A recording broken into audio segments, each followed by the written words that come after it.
Hi friends, welcome back to my channel. আমি আজকে আপনাদের সাথে লাউয়ের একটা রেসিপি শেয়ার করব। মাছের মাথা দিয়ে লাউ ঘন্ট। এটা গরম ভাতে খেতে অসাধারণ লাগে। রেসিপিটা আপনারা দেখুন, দেখে ভালো লাগলে লাইক শেয়ার করবেন।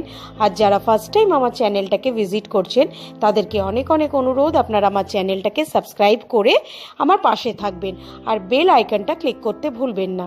তাহলে চলুন রেসিপিটা দেখে নিই। আমি গ্যাসে একটা কড়াই বসিয়ে নিয়েছি। এতে আমি সামান্য একটু সর্ষের তেল গরম করে নেব। এবার আমি তেলের মধ্যে নুন হলুদ মাখিয়ে রাখা এই রুই মাছের মাথা দুটো দিয়ে দেবো। এবার আমি একটা রুই মাছের মাথাকে টুকরো করে নিয়েছি। মাথাগুলোকে আমি লাল করে ভেজে নেব। মাছের মাথাটা দুপাশ থেকে লাল করে আমি ভেজে নিয়েছি। এবার মাথাগুলোকে আমি তুলে নেব।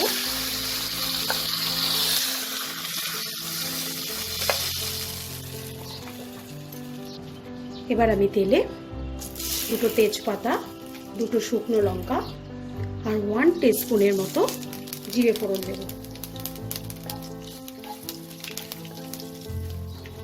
ফোড়নটা থেকে যখন খুব সুন্দর একটা ভাজা ভাজা গন্ধ বেরোবে তখন আমি এতে আদা কাঁচা লঙ্কার পেস্ট দিয়ে দেবো। এখানে আমি 1 ইঞ্চি মতো একটা আদা 4টে কাঁচা লঙ্কা বেটে নিয়েছি আর একটা টমেটো কেটে নিয়েছি। টমেটোটা দিয়ে দেবো। দিয়ে এটাকে 1 থেকে 2 মিনিটের মতো একটু নাড়াচাড়া করে নেব।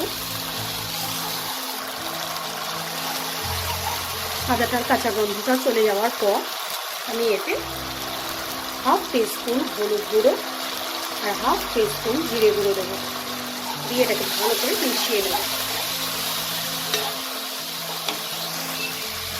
এবার আমি পরিমাণ মতো নুন নেব।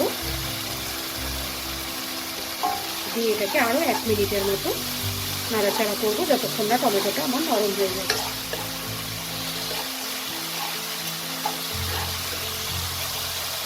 এবার আমি সরু সরু লম্বা লম্বা করে লাউ কেটে ভালো করে ধুয়ে নিয়েছি। এই লাউটা দিয়ে দেবো।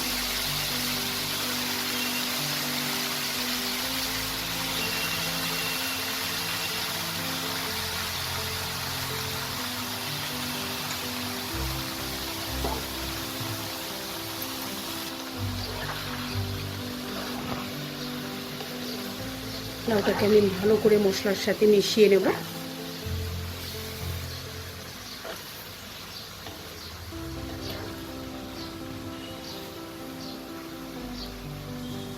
এবার আমি এটাকে ঢাকা দিয়ে 10 মিনিট কুক করব। 10 মিনিট পর আমি ঢাকাটাকে খুলে নেব। দেখুন লাউটা থেকে আমার কতটা পরিমাণে জল বেরিয়েছে। এতে আমার আলাদা করে আর কোনো জল দেওয়ার প্রয়োজন নেই। এখন আমি ভেজে রাখা মাছের মাথাগুলো দিয়ে দেবো।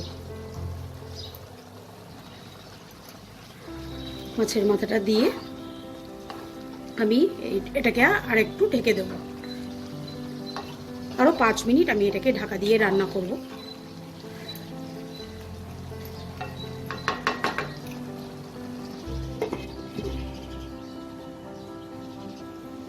দশ মিনিট পর আমি ঢাকাটাকে খুলে নেব।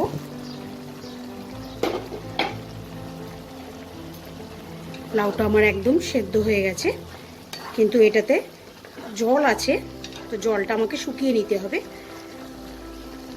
এবার আমি ঢাকা ছাড়াই এটাকে রান্না করব যতক্ষণ না জলটা শুকোচ্ছে। ঠিক এই সময় আপনারা নুনটাকে টেস্ট করে প্রয়োজন হলে দেবেন। লাউয়ের থেকে পুরো জলটা শুকিয়ে গেছে। লাউটা আমার একদম রেডি হয়ে গেছে।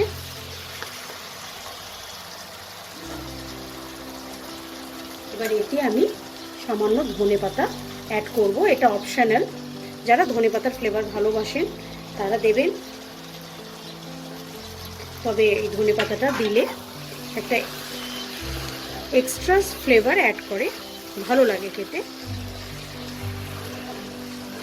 মাছের মাথা দিয়ে লাউটা আমার একদম রেডি হয়ে গেছে। আমি এবার এটাকে সার্ভিং প্লেটে বেড়ে নেব। তাহলে দেখলেন কত সহজেই তৈরি হয়ে গেল মাছের মাথা দিয়ে লাউ ঘন্ট। আপনারা এই রেসিপিটা বাড়িতে ট্রাই করবেন, ট্রাই করে আমাকে কমেন্ট সেকশনে লিখে জানাতে ভুলবেন না। আজকের মতো বিদায় জানাচ্ছি, আবার আসবো নতুন কোনো এক রেসিপি নিয়ে। বাই।